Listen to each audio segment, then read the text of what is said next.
My fundamental beliefs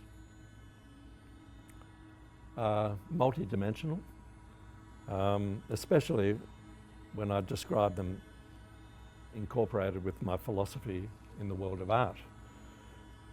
I believe that I have a very holistic approach to things in general, apart from making art, which I see as being a meditation for myself. I am a meditator, and it's been a very core activity of mine for around about 35 years. It's been really important for me.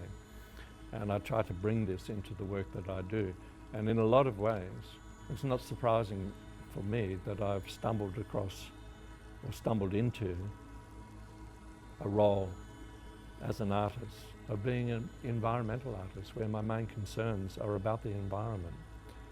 And this has extended into working with plastics that wash up on the beaches, largely collected by myself in Australia, along Australia's beaches.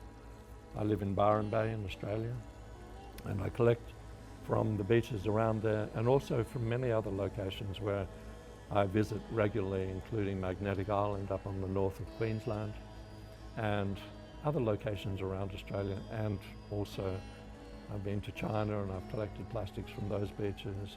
In Europe I've collected beaches from the Dutch coast and also from Indonesia and other places as well. It's a global phenomenon, and it's something that I enjoy doing. A little anecdote here. I remember giving a talk at the Washington Embassy many years ago, back in 1999, when I was having an exhibition there, and I was speaking to a big audience. There were hundreds of people in the audience, and they were at an ocean symposium.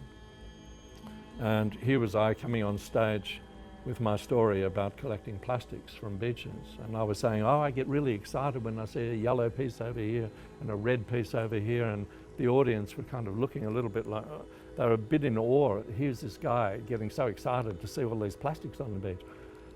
And I explained to them that this was forming my palette for the art that I was making, and that I got a great amount of joy from walking away from these beaches and seeing that they were pristine at the end after I'd cleaned them up. And this has been a lifelong journey ever since, because I'm talking probably, it's about 25 years ago I first started working with, more than that now, 28 years ago, when I first started working with plastics, when I stumbled across them on a remote beach in Victoria.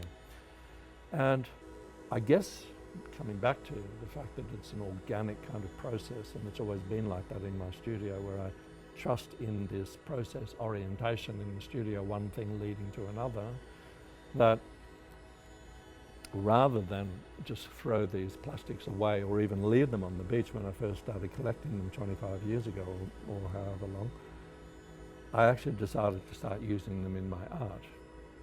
And that was a very exciting thing for me. It was just something that was very organic, it was there, it was somehow or other, it seemed natural for me to actually start making art from these objects that I saw on the beaches. And it became part of my signature, I suppose, part of what I became known as being an environmental artist, because of my concern for the environment and the concern that was showing.